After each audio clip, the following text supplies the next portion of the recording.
Gadewch i ni weddio. O Dduw graslon i ni yn diolch i ti am y fraint eto cael dod ger dy fron ac yn cyflwyno'n hamser i ti. Y cyflwyno dy ddydd di yn wahanol y dyddiau yma, ond eto o Dduw i ni'n gwybod rwy ti yr un peth. Rwy ti yn gallu agosau ato ni pan i ni yn dy di, ond hefyd pan i ni yn ein cytrefi rwy ti'n gallu agosau ato ni. Ac felly dyna beth i ni'n gofyn unwaith eto ar y sil yma, bydde di yn presenoli dy hun yn ein plith ni, ble bynnag yr ydym, ac y bydde di'n tywalt ysbryd arnom ni ac ar ein gwlad ni, a bydde di'n trigarhau wrth ein gwlad ni. Trigarhau a bendithio'r rhai sydd yn dioddef mewn amryw ffyrdd, ac yn ni'n gofyn y bydde di yn ei calanogi, yn ei nerthu nhw, ac yn ei arwain yn agosach at y bethau di. Teir di'n plith, bendithio'n hamser nawr, i ni'n gofyn hyn o trwy enw ac heiddiant ein harglwydd Iesu Grist. Amen. Cyn i ni ddarllen o air Duw, chydig o gyhoeddiadau, eich atgoffa chi am yr hyn i ni'n ei darparu o Nghapel yr Rhath ar y we. Os Duw am un, fe fydd na astudiaeth feibledd arall egluro'r Efengil. Nawr, efallai bydd rhai wedi sylwi fod y darllediad byw yn cael ei darlledu ar ddydd Mercher am 6 o'r gloch yr hwyr o nawr ymlaen. I ni wedi symud yr amser ychydig bach ynghynt nag yr hyn oedd chwarter wedi 8 yn arfer bod, nawr mae allan yn byw am 6 o'r gloch ar ddydd Mercher. Ac wrth gwrs mae yno ar y we i'w gweld unrhyw bryd. Hefyd y myfyrdodau byr ar emynau'r Efengil ac yn ceisio rhoi rheini ar y wefan yn gynnar yn yr wythnos, ac felly dyw'r rheina ddim yn cael ei darlledu'n fyw, ac felly fe allwch chi i wrando a gweld rheini rhyw bryd yn ystod yr wythnos. Wel, gadewch ni droi at air Duw, yr Efengil yn ôl Marc, y 10fed benod, Marc penod 10 ac adnod 17. Ac wedi iddo fyned allan i'r ffordd, rhedodd un ato ac ostyngodd iddo ac ofynodd iddo, o athro da, beth aw na fel yr etifeddwy fywyd tragwyddol. Ar Iesu ddywedodd wrtho, pa ham y gelwi fi yn dda, nid oes neb da ond un sef Duw. Ti a wyddos dy gorchmynion, na odineba, na ladd, na ladrata, na cham dystiolaetha, na cham golleda, anrhydedda dy dad a fam. Yn tebodd ac ddywedodd wrtho, athro, yr rhai hyn i gyd ag edwais o'm hieuenctid. Ar Iesu gan edrych arno, a'i hoffodd ac ddywedodd wrtho, un peth sydd effygiol i ti, dos, gwerth yr hyn oll sydd gennyt, a dyro i'r tlodion, a thi ag ei drysor yn y nef, a thyred a chymer i fyny y groes a dilyn fi. Ac fe a brydd haodd wrth yr ymadrodd, ac a aeth ymaith yn athrist, canis yr oedd ganddo feddiannau lawer.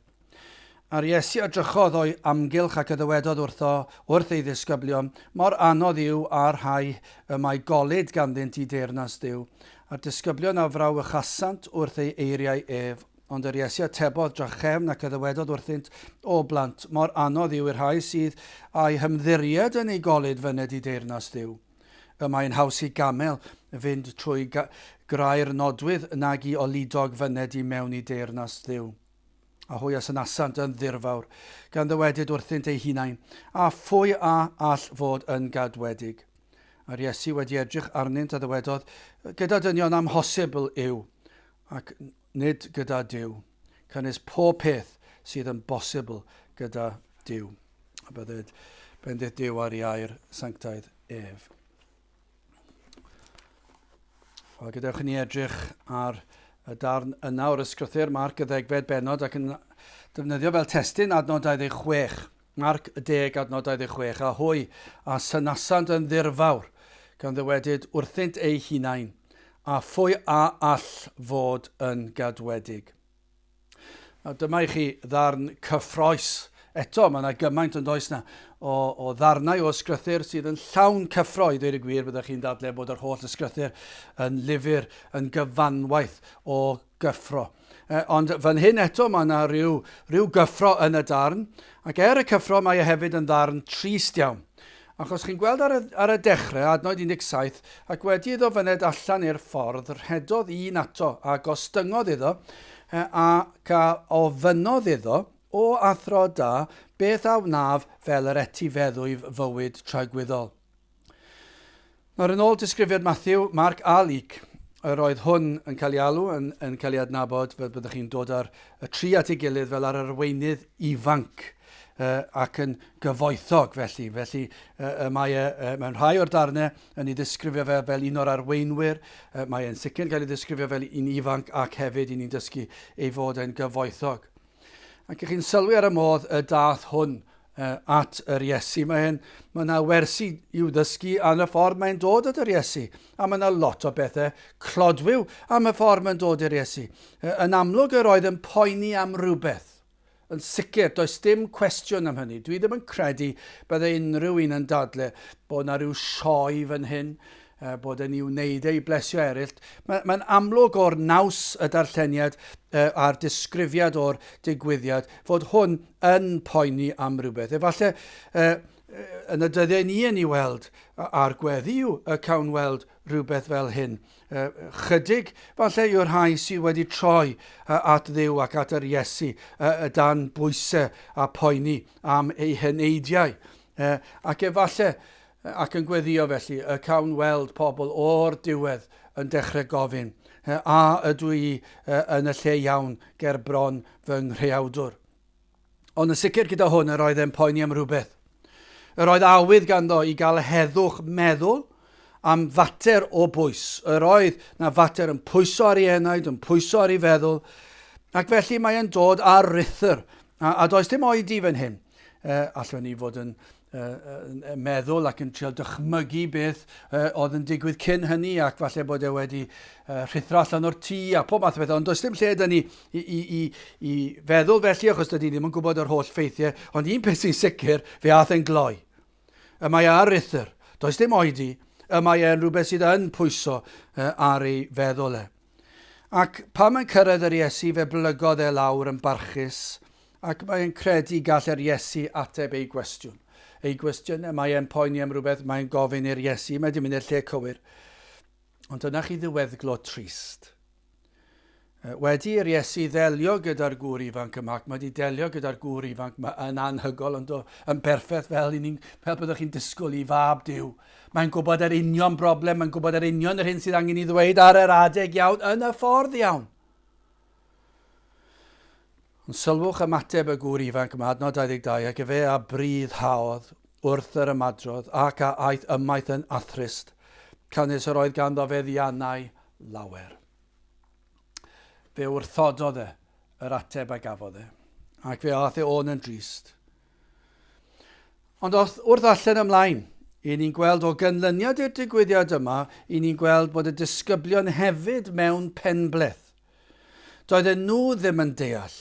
Pwy gall felly fod yn gadwedig? Pwy sydd yn gallu bod yn gadwedig? Os yw hyn yn wir, os yw beth ti newydd ddweud yn wir, yna pwy gall fod yn gadwedig? A mae yna lawer o resymau pam roedden nhw'n meddwl felly. Wel, hoffwn ni edrych yn gyntaf ar yr darn yma ac fel ateb i'r cwestiwn y gafodd y gŵr ifanc yma. Yn gyntaf, nid y da na'r crefyddol sydd yn gallu bod yn gadwedig yn cael ei hachub yn ail.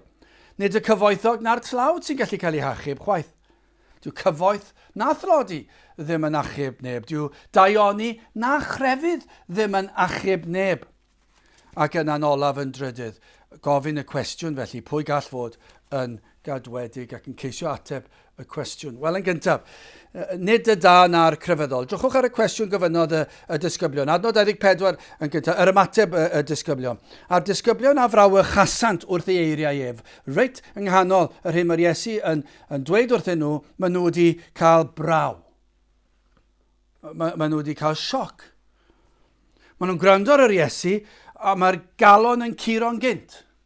Dyna'r dechrau yna, adnod 26. A hwy a synasant yn ddirfawr gan ddywedid wrth ei hunan. A phwy a all fod yn gadwedig. Maen nhw wedi syni yn anferthol. Ac wedyn, maen nhw'n gofyn y cwestiwn. Mae'r cwestiwn yn dod allan yn naturiol. Pwy felly sy'n gallu fod yn gadwedig? Nawr, mae hyn yn fath o gwestiwn tybiwn ni a bydde llawer heddi hefyd yn ei ddweud.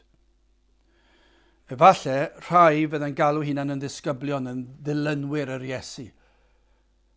Crisnogion modern, os ych chi eisiau defnyddio'r term yna. Pobl crefyddol, falle, Crisnogion, modern, pobl efengylydd, yn sicr byddwn ni'n tybio. Petai rheini yn byw yn yr oes yr Iesu ac yno o gwrando ar yr Iesu, mi fydda'r un penbleth yn eu cylonau nhw. Yn sicr, petai rhai yn gwrando, dwi'n wedi bod yn astudio'n do yn ddiweddar llyfr Holiness Sancteiddrwydd gan J.C. Ryle, petai rhai yn gwrando ar pregethau J.C. Ryle, neu un o'r goreion yn hanes y byd erioed, Dr. Martin Lloyd-Jones. Dyna chi bregethau. Os oes cyfle gyda chi, lawr lwythwch yr ap o'i bregethau fe a gwrandewch ar gymaint ac y gallwch chi. Dyna un yn yr oes yma dylen ni fod yn gwrando arno hefyd. Lloyd-Jones, J.C. Ryle, Spurgeon, dychmygwch pobl yn gwrando ar rhain. Y drindod yna, ydych chi'n meddwl, allan ni adchwanegu cannoedd o rai dros gyfnodau, ond y tri yma, J.C. Ryle, Lloyd-Jones, Spurgeon, dyna ddechrau chi, os ydych chi'n ansicr o ble i beth i'w wrando arno, ac beth i gymryd sylw ohono, ac meddwl beth sydd yn addas ar gyfer yr oes yma, dechreuwch fyna. Ewch i lyfrau Ryle, ewch i lyfrau Lloyd-Jones, ewch i lyfrau Spurgeon. Ond ni'n byw mewn oes yn dydyn ni, lle mae'r byd wedi hen droi cefn ar yr eglwys Cristnogol, ond hefyd yn drist iawn, mae'r eglwys ei hun yn gyffredinol ac yn eang felly, wedi hen droi cefn ar air Duw, ar y canllawiau. Falle ddim yn swyddogol felly, mae'r Beibl dal yno. Pa fath o gyfeithiadau mae pobl yn ei darllen, dwi ddim yn gwybod os nad yw wedi cael ei gyfieithu ar sail y gwreiddiol ac yn gwbl gywir, mor agos a mor gywir as i phosib. Ac ych chi'n meddwl yr eglwys wedi troi cefn, ond yn dehongli ysgrythyr fel maen nhw'n dymuno. Ond yr hyn sy'n drist yw, y mae ffordd iachawdwriaeth yn glir ond yw e. Does dim ryw ardal llwyd, cymysglyd, cymylog. Drwy gydol yr Hen Testament, os darllenwch chi'r Hen Testament ac mewn cyfieithiad sydd wedi cael ei wneud yn gywir, os darllenwch chi'r Hen Testament, a'r Testament Newydd, mae'r efengyl yn glir yn yr Hen a'r Newydd. Does dim cwestiwn. Darllenwch chi hanes yr eglwys y byd, ond darllenwch chi hanes yr eglwys yng Nghymru. A'r diwygiadau sydd wedi bod yn ein gwlad, yr hyn sydd yn wir ac yr emynau sydd wedi dod o'r diwygiadau, darllenwch chi'n emynau ni, mae'r efengyl trwyddi draw ynddyn nhw. Darllenwch chi am gyfnodau o ddiwygiad a'r pregethwyr gafodd eu codi ar neges pregethau nhw, yr un yw y neges. Ac eto, i ni'n byw mewn oes heddi lle nad yw y mwyafrif yn deall beth yw Cristion. Mae yna ddiffyg deall ar hynny, beth yw Cristion. Ddim yn mynd ar hyd a thrawiaethau eraill ar y funud, achos os nad yw hwn yn iawn, yna does dim byd arall yn mynd i ddod i'w le. Mae rhaid deall beth yw Cristion. Ac fel adeg Iesu Grist, yr Iddewon y Phariseiaid, doedden nhw ddim yn deall beth oedd gwir grediniwr. Gafon nhw'r holl Hen Testament, ond fe wnaethon nhw i gamddeall e. Fe wnaethon nhw fynd yn llwyr ar hyd y trywydd anghywir. Mor anghywir, fe gwrthodon o'r proffwydi, ond pan ddath yr un yr oedd y proffwydi'n sôn amdano, y Meseia, wnaethon nhw mwy adnabod e, a dyn nhw dal ddim yn ei adnabod e. Ond yr oedden nhw'n grefyddol, yr oedden nhw'n dda, ond oedden nhw ddim yn deall. Ac felly, doedden nhw ddim yn Gristnogion. A gellir dweud, yr oedd y disgyblion hyd yn oed mewn penbleth. Achos fe ofyn nhw, pwy felly, pwy all fod yn gadwedig, pwy felly sydd yn Cristion? Dyna'r cwestiwn. Pwy felly wyt ti'n dweud sydd yn Cristion go iawn? Petawn yn mynd ar hyd a lled ein gwlad ni? Petawn yn bosib yn y dyddiau yma, ac falle'n bosib ar-lein ar y funud? A petawn ni'n mynd ac yn holi ac yn gofyn, yr un byddai'r ymateb. Y byddai llawer, os yn trafferthu, ddarllen rhywun fel J.C. Ryle a Sancteiddrwydd, byddai'r llawer os nad y mwyafrif ddim yn cytuno. Gyda'r hyn mae J.C. Ryle yn ei ddweud. Y byddant yn dweud fod yn hirt ac yn amhosibl byw felly. Ond efallai bydden yr rhain dweud, wel, roedd beth oedd e'n dweud yn iawn am ei oes ef, ond i ni nawr, wrth gwrs, yn dehongli fe'n wahanol. Siwr y fod, dyna be fydd yr rhai yn dweud, wrth gwrs yn gwbl anghywir, ac yn amlwg dyw'r rheini ddim wedi deall y neges ysgrythurol, na'r neges o drael, na'r neges i ni'n ei bregethu heddi. Ni fyddan nhw yn hoffi'r disgwyliadau o'r hyn y byddan nhw'n ei weld yng Nghaerdyw ac o'r dehongliad wedwch chi yn y llyfr gan J.C. Ryle. Mi fyddan nhw'n cyhuddo fe a rhai eraill sydd yn pregethu'r un neges o fod yn gul, yn galed, yn ddeddfol, yn edrych lawr ar eraill, yn meddwl bod ni'n well na pobl eraill, yn meddwl bod ni'n gas at gapeli eraill, yn meddwl bod ni'n edrych lawr ar gapeli eraill. A dyna beth ni'n cael trwy'r amser. Mae'n mynd yn ddiflas i wrando fe, mae'n brifo ac mae'n torri'n calonau ni i glywed y fath gyhuddiad. Achos mi tybion ni yn yddi'r Ryle, mi roedd e'n torri galon, mi roedd yr Iesu. Chi'n gweld y mateb yr Iesu hwn, roedd e'n caru y gŵr ifanc me, roedd e'n ei hoffi fe, roedd e'n tosturio tuag ato fe, a dyna beth ni'n gobeithio yw'n calonau ni. Maen nhw yn torri mae'n calonau ni'n drwm, achos ni'n gweld cyflwr ein gwlad ni. A tristwch mwyaf nawr yw, nad yw'r eglwys yn troi at Dduw nawr mynedi feirwch. Nad oes cyffesu ein bod ni wedi dilyn ffordd bydol. Does dim. Maen nhw dal yn dadlau bod ni'n iawn. O, mae mor drist. Pan maen nhw'n cyhuddo rai fel hyn o fod yn gul, yn galed, yn ddeddfol. Byddai pobl crefyddol yn dweud, o, mae'r neges yn anwarthus, yn ddi-sensitif yn yr oes sy'n ni'n byw nawr. Peidiwch a siarad fel yna, peidiwch a dweud bod nhw ddim yn Gristnogion. Maen nhw'n bobl dda os fiodd na Cristion erioed yna mi roedd hwnnw neu honno. Peidiwch chi a dweud oedd nhw ddim yn Gristnogion achos dwi ddim yn credu hyn. Dyna be byddech chi'n disgwyl clywed gan y byd, gan y crefyddol. Mi fydden nhw'n cysau'r neges yma. Mi fydda'r efengylwyr yn dweud mae hen ffasiwn yw dehongli y neges fel hyn. Rhaid bod yn fodern. Rhaid dehongli'n wahanol mwyn i ni gael mwynhau ein dull o fyw, mwyn i ni cael mwynhau bydolrwydd ac i ni ticio'r bocs bod ni'n Gristnogion. Mwyn i ni cael fod yn fydol mewn addoliad. Mwyn i ni gallu dod ar dulliau newydd yma mewn i'n capeli ni'n hoedfawn ni. A sa'n eisiau gwrando arno chi sydd trwy'r amser yn beirniadu'r math o addoliad, math o fyw, i ni yn llawer mwy eang, i ni yn llawer mwy ceriadus. Dyna tybiwn ni fydde ymateb pobl te. J.C. Ryle yn sicr, dyna yw ei ymateb nhw at Grist petai nhw'n dweud y gwir. Achos dyma yw'r neges, dyma'r bwrdwn y neges. Yr ofn yw hyn. Petai na rai yn y dyddiau yma yn bryderus am ei heneidiau ac yn dechrau ymddiddori yn materion yr enaid fel y gŵr ifanc yma. Yr ofn yw, o Dduw, na fydd yr ymateb yna yn un arwynebol fel y gŵr ifanc yma. Roedd yr un yma a ddath at yr Iesu, popeth yn edrych yn iawn yn ei le, yr oedd yn ymateb arwynebol. A'r gweddi yw y bydd pobl yn ymateb, ond y bydd e'n mynd yn cam, bydd yn amlwg. Mae gwaith ysbrydol yw e, ac mae gwaith yn y galon yw e, ac allwn ni ddweud mae gwaith o ddifri yw e.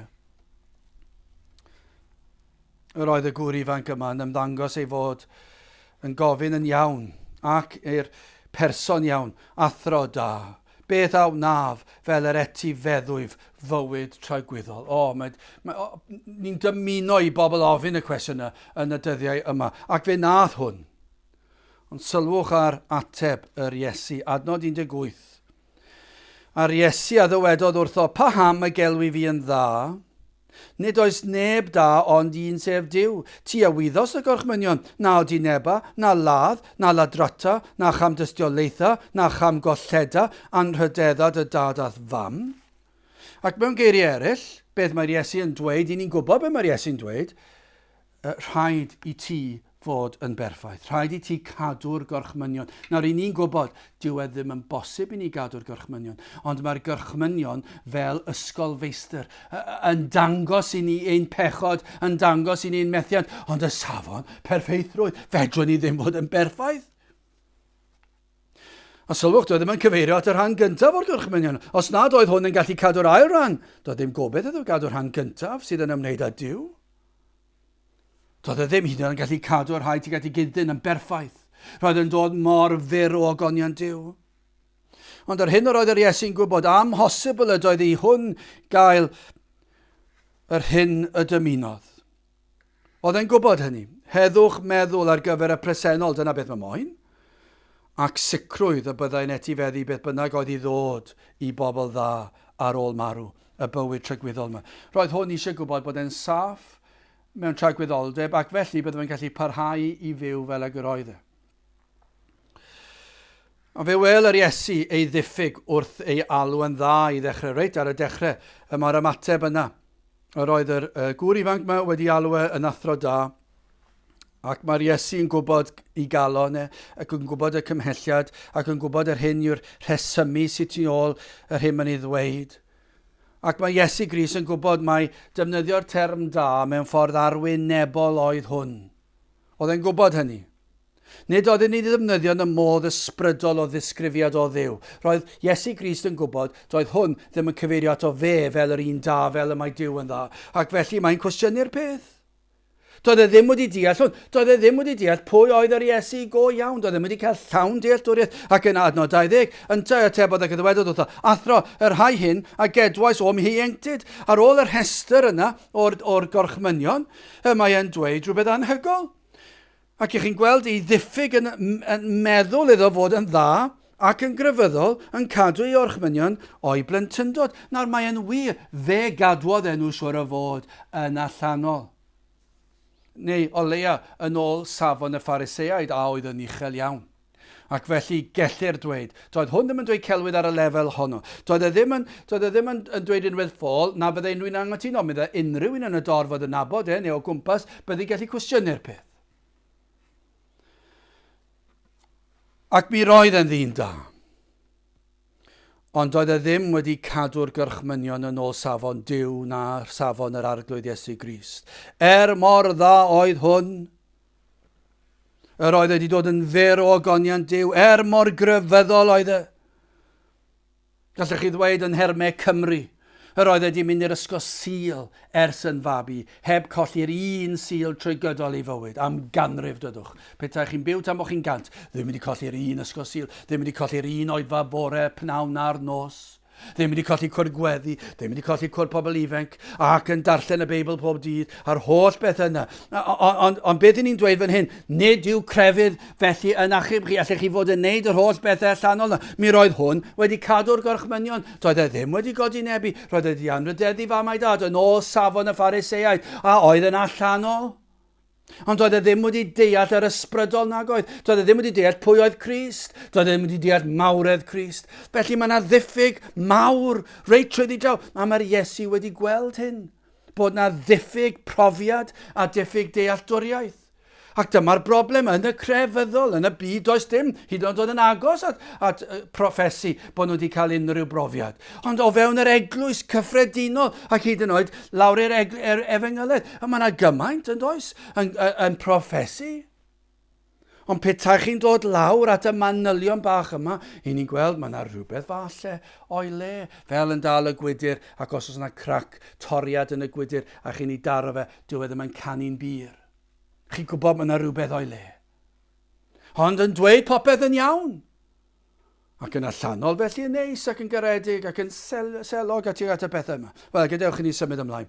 Yn ail, ni newydd edrych nid da na'r crefyddol yw'r rhai, nid daioni na chrefydd sydd yn achub dyn, yna nid y cyfoethog na'r tlawd chwaith. Adnod 24 a 26 eto. Cwestiynau yma mae'r disgyblion i ofyn. A'r disgyblion a frawch asant wrth ei eiriau ef, a hwy a synasant yn ddirfawr gan ddywedyd wrthynt ei hunan, a phwy a all fod yn gadwedig. Oedd y disgyblion wedi rhyfeddu at eiriau'r Iesu. Doedden nhw ddim yn gwybod pwy all fod yn Cristion felly. A sut gallwch chi dod yn Cristion? Os nad yw'r pobl dda yn mynd i fod yn Gristnogion, os nad pobl crefyddol a da, wrth gwrs, falle bydd y rhai'n dweud, wel, ni'n fod o'n derbyn, mae rhai pobl sydd ddim yn grefyddol yn gallu bod yn dda, gallu deall falle dydyn nhw ddim yn Gristnogion, ond mae'r roedd rhain yn grefyddol, yn dilyn yr Hen Testament. Sut mae hwnna'n bosib? A sut i ni heddi'n gallu dweud, fel o J.C. Ryle yn dweud, roedd yr eglwysi yn llawn pobl oedd yn ticio'r bocs, maen nhw'n credu'r pethau iawn, ac yn dod ar y Sul, ac yn neud y pethau iawn. Sut gallwch chi ddweud nad yw'r ein i'n Gristnogion? Mae'n ddweud mawr, ond mae Iesu Grist yn dweud yn fawr, ond yw e? Ond fan hyn, mae'n mynd cam ymhellach. Mae yna rhyw resymeg yma, does? Mae yna gamau, mae yna ddadl yn cael ei osod ger bron a sydd yn help mawr i ni ddeall yr Efengyl, yn does? Mae'r Iesu yn mynd trwy'r camau yn dysgu'n ara bach yn dangos y gwendidau, ac nawr yn mynd at hyn oedd trysor, oedd Duw y gŵr ifanc yma go iawn. Roedd yn meddwl bod ganddo fe Dduw yn y dweud athro da, roedd yn meddwl bod wedi cadw'r gorchmynion tra'n ifanc, ond yn grefyddol allanol, ond oedd e dal yn caru pethau eraill yn fwy. I ni'n gweld fan hyn y broblem gyda cyfoeth. Gwybyr Iesu'r hyn oedd yn broblem i'r gŵr yma. Roedd yn amlwg yn poeni am dragwyddoldeb, yn amlwg roedd ganddo fe ddiffyg heddwch, ond faint o bryder oedd ganddo. A oedd yn ceisio'r Iesu gyda'i holl nerth. Ai dyma oedd e eisiau delio gyda yn llwyr a dim byd arall. A oedd yn fodlon ceisio tan yn dod o hyd. A oedd hwn wedi cymryd drosodd popeth am gael yr Iesu. A fydde'n barod i wneud unrhyw beth i dderbyn yr heddwch yma. Dyna'r pwynt, achos mae unrhyw un sy'n rhoi tystiolaeth yn dweud, pan yn dod i'r pwynt, doeddech chi ddim yn gallu meddwl am ddim byd arall. Hyd yn oed pan yn mynd am ddyddiau wythnosau, pan oeddech chi'n goffo mynd i'r gwaith, neu'r ysgol, neu'r coleg, goffo cael prydiau bwyd, wneud â teulu a ffrindiau, doedd e fyna'n cefn yn meddwl, ac roeddech chi'n chwilio am bob cyfle i ddarllen, i siarad, i wrando, Dduw yn gael o helpa fi, dwi eisiau bod yn Cristion. Ond dyna beth oedd fan hyn. A fydde'n gwneud unrhyw beth i dderbyn yr heddwch yma. Ac mae'r Iesu, felly yn ei ateb, mae'n mynd nawr yn ddyfnach adnod 21. A'r Iesu gan edrych arno, a sylwch y piti yma'r trigaredd. A'i hoffodd. Ac a ddywedodd wrtho, un peth sydd ddiffygiol i ti, dos, gwerth yr hyn oll sydd gennyt, a dyroi'r tlodion, a ddiag ei drysor yn y nef, a thyred, a chymer i fyny y groes, a dilyn fi. A dy Iesu Grist ddim yn dweud wrtho fi'n i dorri rhyw ran o'i gorff o'r ei glist, neu tynnu'r lygad allan. Dwi ddim yn dweud hynny. Dwi ddim yn dweud rhywbeth sydd yn mor anferthol â hynny. Mae'n dweud wrtho gwerthu eiddo, roedd yn ddyn cyfoethog, llawer o eiddo ganddo.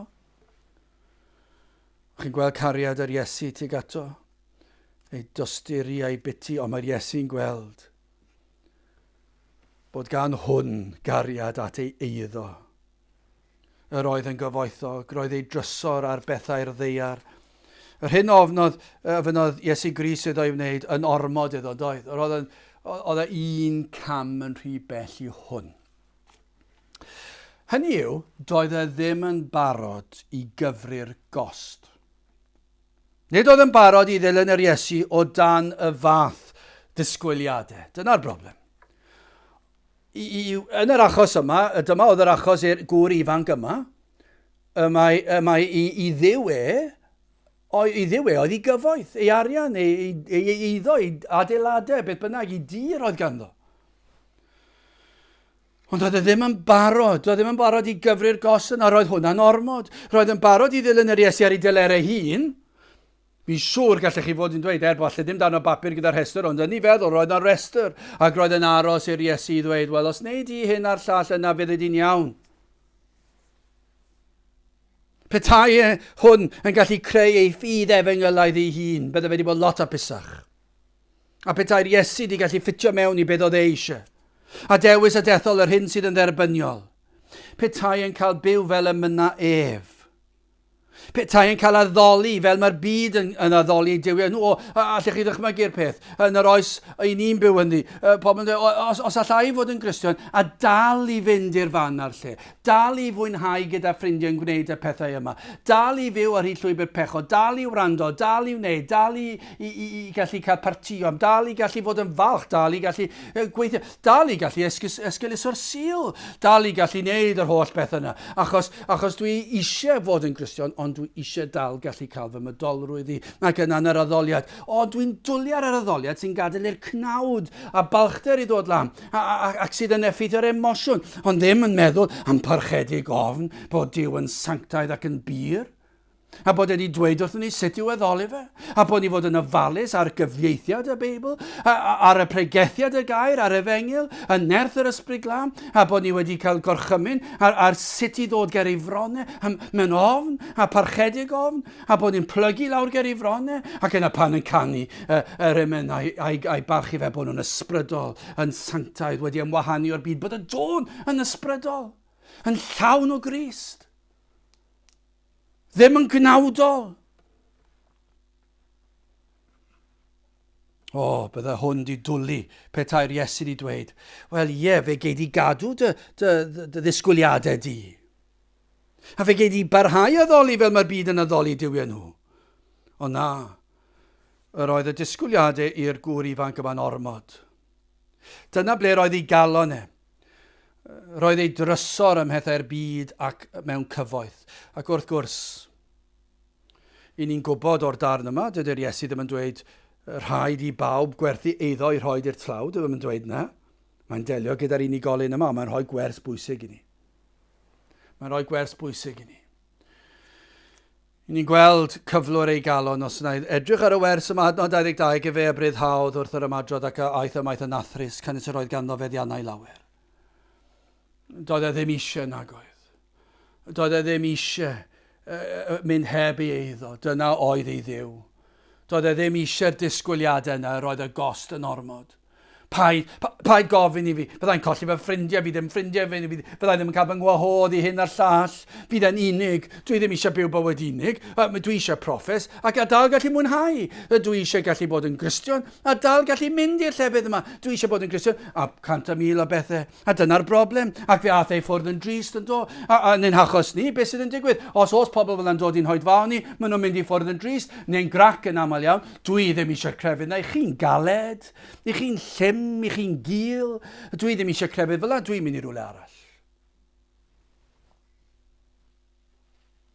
Eglurodd yr Iesu i'w ddisgyblion, achos oedd y disgyblion ddim yn deall chwaith. Mae wedi dychryn y disgyblion. O, na fydd yna pobl heddi'n dychryn. A ydyn ni wedi dilyn yr ysgrythyr yn ffyddlon ac yn gywir.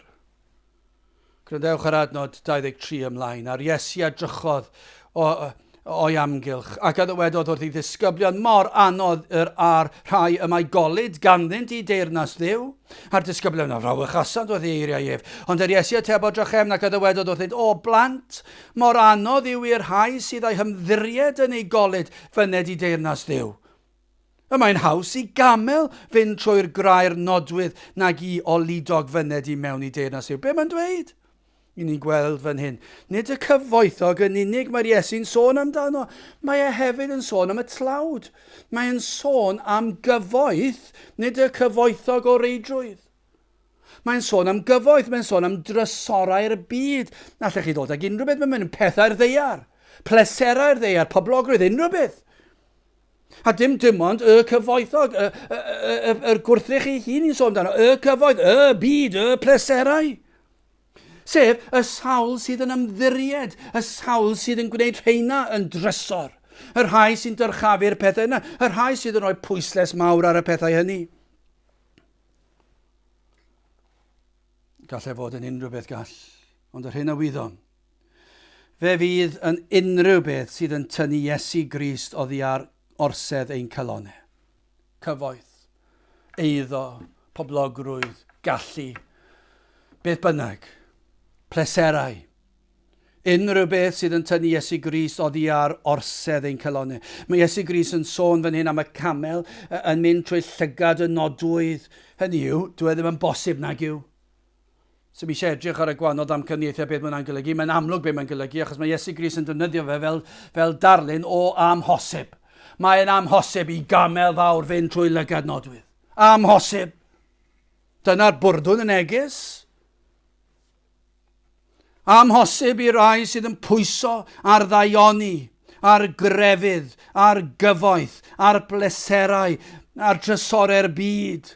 Mae'n amhosib i'r rheini fod yn gyfranogion o fywyd tragwyddol. Os ych chi'n gosod rhain yn ddiw, os ych chi'n gosod rhain yn bopeth, os ych chi ddim yn fodlon ildio, os ych chi ddim yn fodlon cymryd y disgwyliadau, os ych chi ddim yn fodlon cyfri'r gost, os ych chi ddim yn fodlon bod yn unig, os ych chi ddim yn fodlon mynd i gwrdd, lle mae yna chydig bach yn mynd, ond mae yna lel ar fyna sy'n gadael i fod yn fodlon, a mae yna lot o bobl ifanc yna, a fyna dwi eisiau mynd, ond fan hyn mae'n golygu'r person ifanc falle fod yr unig un.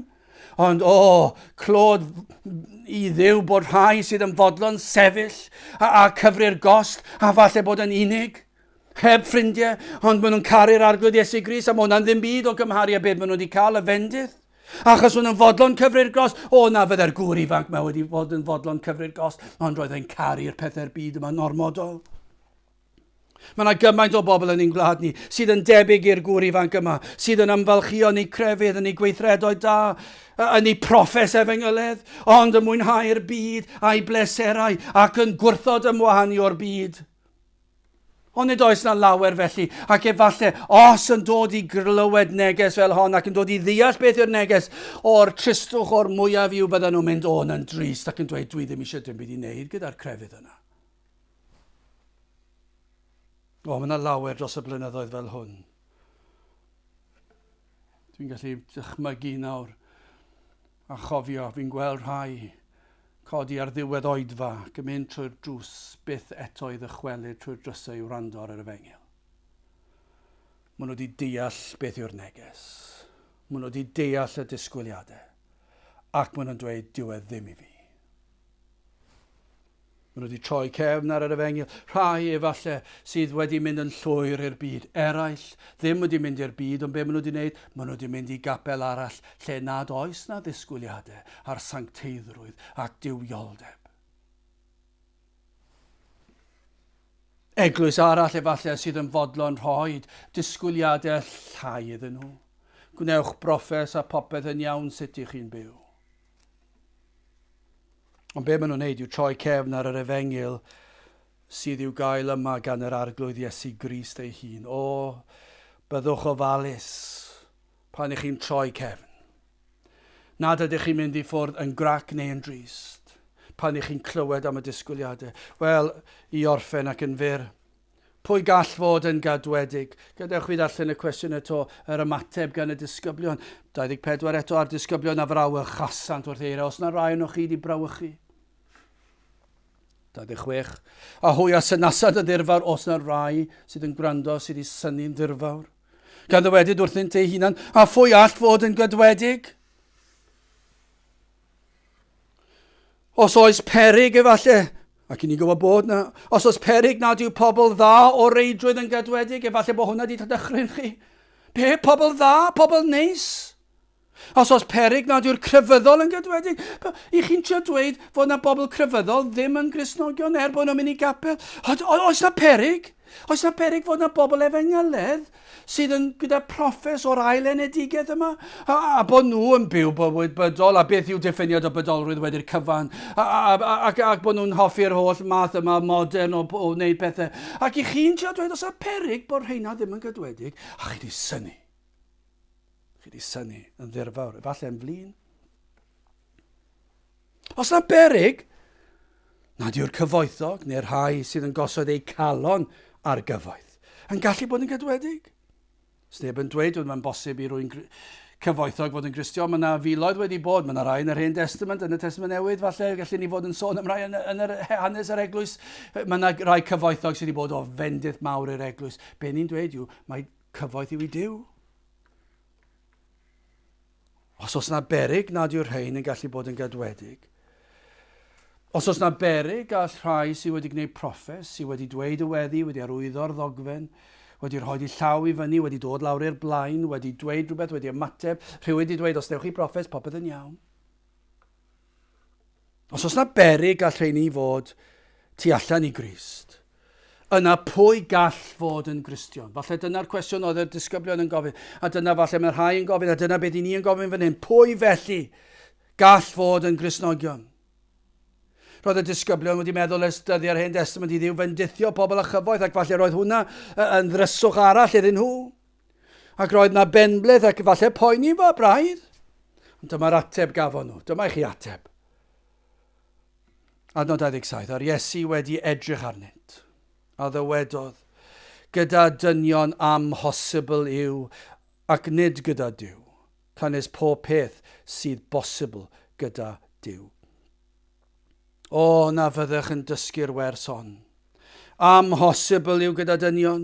Ni allwn achub ein hunan trwy'n hymdrechion ni, trwy ein crefydd ni, trwy ein gweithredoedd da ni. Yr oedd y gŵr ifanc yma yn gobeithio byddai'r Iesu wedi dweud iddo fe wneud rhywbeth arbennig, rhywbeth oedd e'n gallu wneud, rhywbeth oedd eisiau wneud. Ac felly roedd yn meddwl roedd yn rhyw weithred, ac felly ddim wedi ddeall e. A mae'r Iesu'n dangos fan hyn, nid trwy grefydd, nid trwy weithredoedd da, gall neb achub ei hunan. Os oes unrhyw beth yn cymeryd lle Iesu Grist, rhaid cofio, Crist yw popeth. So ni'n gofio dod i'r pwynt yma, rhaid i ni ddod at Iesu Grist. Dyna'r man sydd rhaid i ni fod. Ef sydd yn darparu bywyd tragwyddol. Ef yw'r ffordd, y gwirionedd ar bywyd. Dyna beth mae'n dweud oedd y gŵr ifanc yma. Mae'n dweud gwertha popeth, achos mae'n gwybod, dwi ti ddim eisiau, dwi ti ddim yn fodlon fy nilyn i, dwi ti ddim yn fodlon dilyn yng nghyfarwyddiadau i, dwi ti ddim yn fodlon fy ngosod i ar gorsedd dy galon di, mae gen ti ddiw arall. A dyna'r broblem. Ac mae'n dweud, rhaid i Iesu Grist fod yn popeth.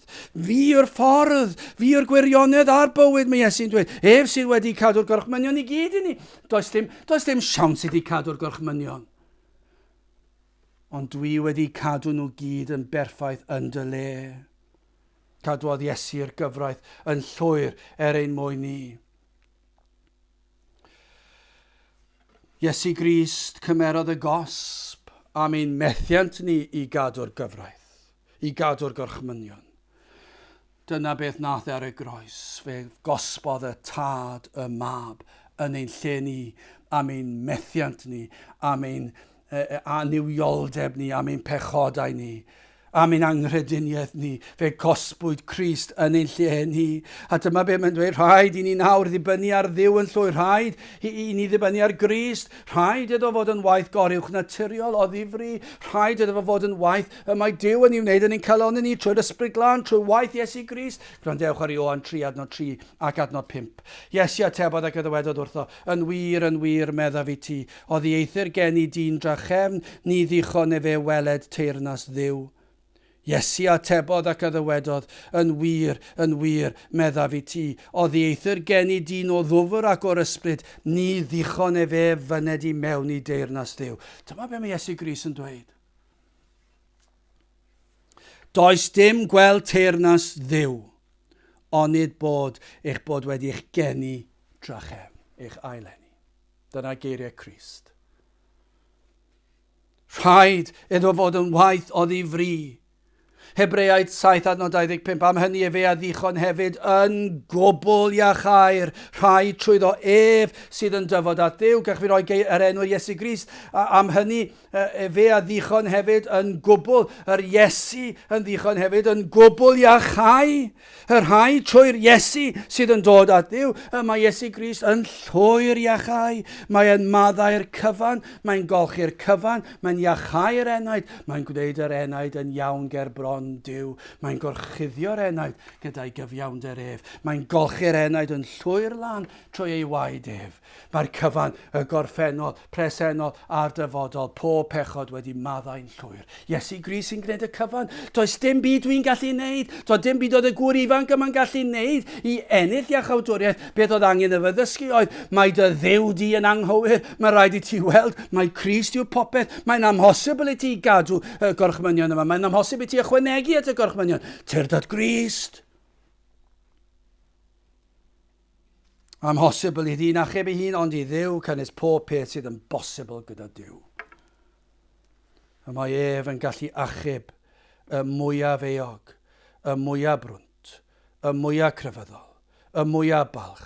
Y mae gwaith yr ysbryd glân i agor llygaid yr enaid, i ddangos i ni'n tlodi, ac yna i ddangos i ni Crist. A beth mae'r ysbryd glân yn gwneud? Mae'n agor y llygad. Dyna beth i ni'n dymuno yw y cawn ni rhai a ddaw at Grist, ond nid yn y modd y dath y gŵr ifanc yma. Yn barchus, ond yn dod ac yn plygu lawr.